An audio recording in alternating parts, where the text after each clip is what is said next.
Damon Carvalho, Head e gestor responsável pelos fundos macro na Claritas. Vamos falar, como sempre, sobre todos os portfólios do mês de abril e o cenário perspectiva dos próximos meses dos fundos Claritas Head, Claritas Total Return, Claritas Advisory, Claritas Inflação Institucional e Claritas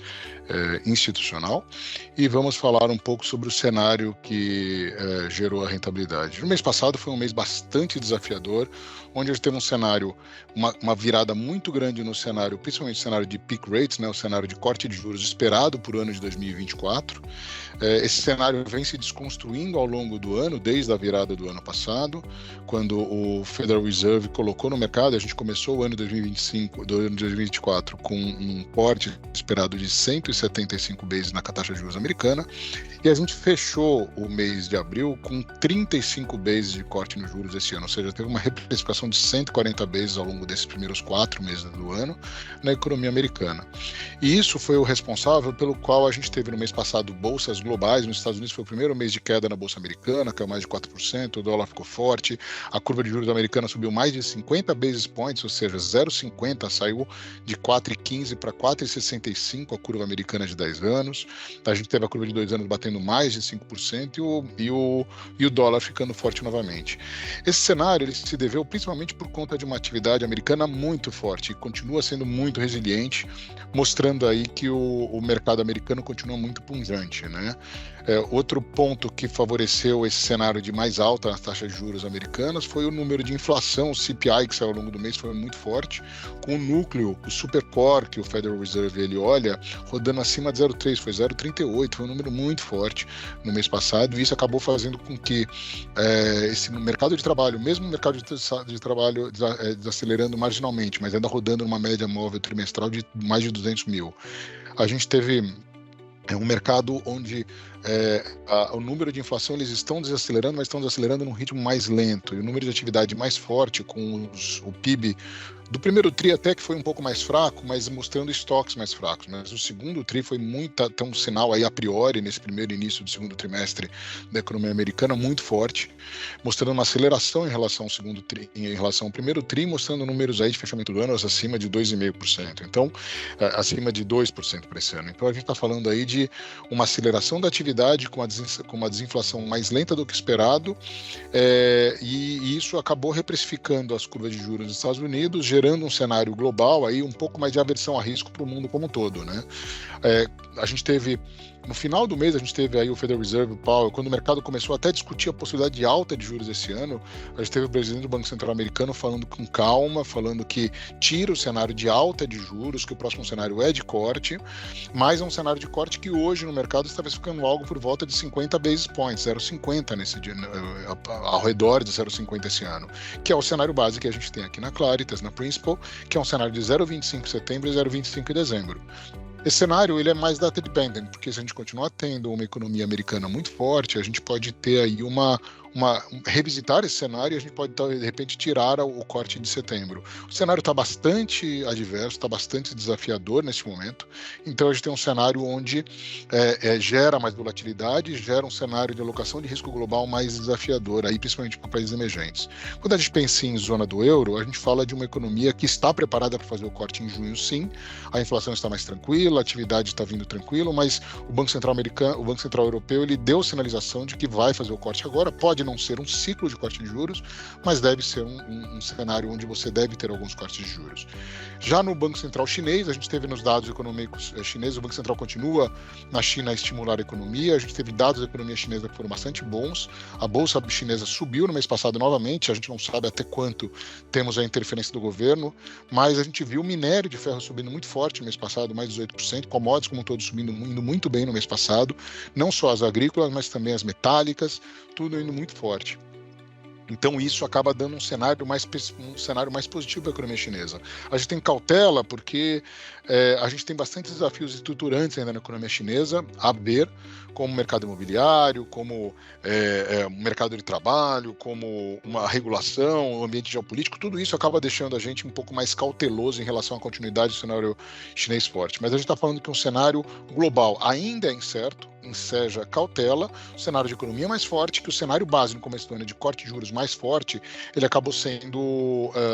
postergado, né? A gente tem um cenário de 2 cortes de 25 esse ano e tem mais cenário de 4 cortes de 25 no Fed no ano que vem. Então, um total de 150 bases, que é mais do que o mercado está precificando hoje. Na nossa visão, o mercado exagerou em tirar o tamanho do ciclo de corte de juros. E quando a gente vem para o Brasil, o nosso cenário aqui acabou sendo arrastado por esse cenário global, mas potencializado por um cenário global mais desafiador para mercados emergentes, mas potencializado por problemas domésticos aqui no que tange o ambiente fiscal, né? A gente teve aí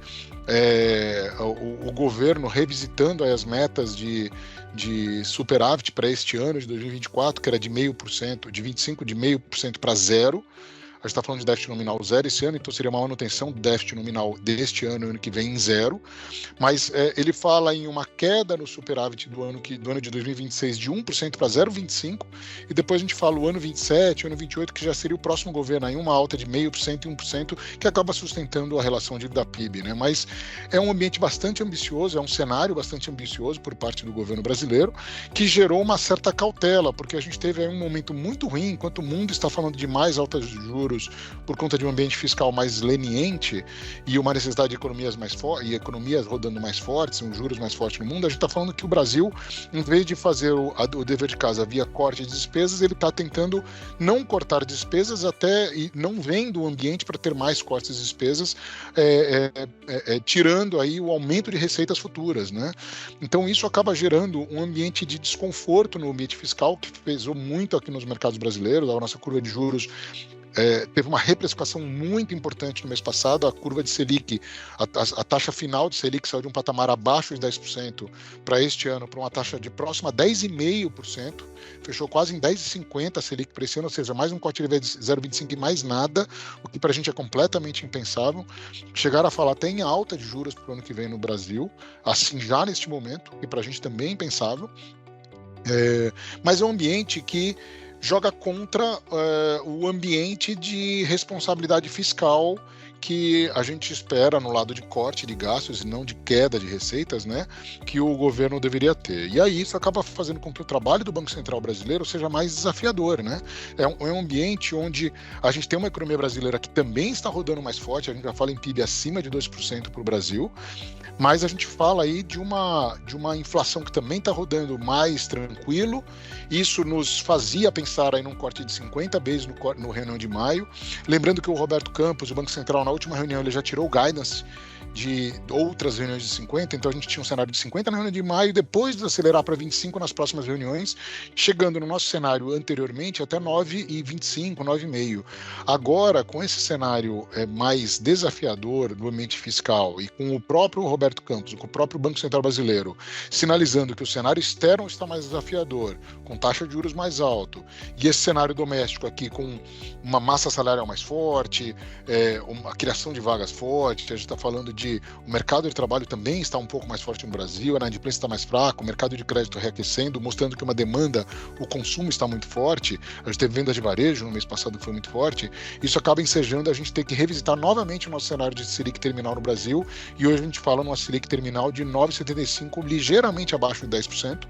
com cortes a partir da reunião de maio de 0,25 em 0,25. Então a gente enseja aí 4 cortes, de 3 a 4 cortes, fechando entre 10 e 9,75, o cenário de juros para este ano de 2024. E isso acaba sendo, a gente acaba olhando hoje pelo cenário que a gente tem prêmio na curva de juros nominal de curto prazo. A gente teve um mês passado bastante ruim para todos os fundos da indústria multimercados, os nossos da Claritas também tiveram uma marcação a mercado ruim no mês passado, principalmente porque nossas posições são aplicadas nos vértices nominais de curtíssimo prazo aqui no Brasil, mas a gente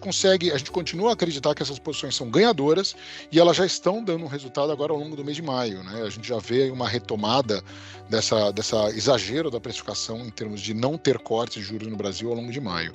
Temos confiança nessa posição em corte de juros, nessas posições de curto prazo, que devem dar um resultado positivo aí nos próximos meses para os fundos da Claritas, e recuperar aí a performance ruim que a gente teve no mês de abril. Nos books de juros internacional, a gente teve uma reprecificação, a gente teve o nosso book de juros foi o pior book nesse mês passado, em todos os fundos da Claritas, o book nominal e o book de juro real, a gente teve NTNBs de médio e longo prazo acima de 6,20%, são números que desde abril do ano passado, abril de 2023, a gente não via, ou seja, um cenário de bastante estresse nas curvas de juro real, a gente acha que tem bastante prêmio, mas falta trigger para esses mercados melhorarem no curto prazo. A gente vê aí um cenário onde o nosso cenário de câmbio, o câmbio desvalorizou até 5,17, a gente acha que o câmbio está andando aqui no real, ele está andando junto com o dólar mais forte no mundo, que é esse ambiente de economia americana se demonstrando mais pungência que as demais economias globais, e aí, consequentemente, a gente tem um cenário aí de real aqui andando junto com outras moedas. A gente tem um book bastante amplo de moedas, pensando mais em... A gente compra as moedas que têm menor carry, e a gente compra as moedas que têm maior carry e vende as moedas com menor carry, o que favorece aí um book que no mês passado teve um retorno positivo nas nossas posições, assim como o nosso book de commodities, posição comprada aí, principalmente no Claritas Red, no Claritas Titânio, posição comprada em cobre, posição comprada em ouro, e as posições de inclinação de petróleo tiveram resultado bastante positivo no mês passado. Já o book de bolsa foi um book que sofreu no mês passado, não só no book de bolsa de macro, dos meus fundos macro, com a carteira de small cap sofrendo um pouco, que também está recuperando agora no mês de maio. A gente tem confiança que, por valuation, essa carteira está muito apetitosa, a gente pensa até em aumentar esses riscos. Mas a carteira de bolsa, no caso do Total Return, do fundo, da parte fundamentalista, long and short fundamentalista e long and short quantitativa, foi bem mal no mês passado também, com uma carteira rodando, tirando muitos alfas aí, mais do que zerando o ano. Foi um mês bastante desafiador aí para o long and short fundamentalista, e para o long and short quantitativo nem tanto, mas para o fundamentalista sim, teve um mês bastante negativo, o que acabou fazendo a rentabilidade do nosso fundo Claritas Total Return rodar bastante negativo. Mas a gente, novamente, temos aí a confiança de que as posições de risco que a gente tem hoje, que é a posição de aplicado em juros de curtíssimo prazo no Brasil apenas, a gente acha uma posição ganhadora, vencedora, e que o valuation hoje é extremamente atraente. Pensamos em aumentar essas posições, e as posições de carteira contra índice, principalmente, com a nossa net exposição comprada em bolsa brasileira relativamente pequena, então está com mais arbitragens, bastante bem controlada, com uma carteira diversificada e bem alocada entre commodities e carteiras small caps.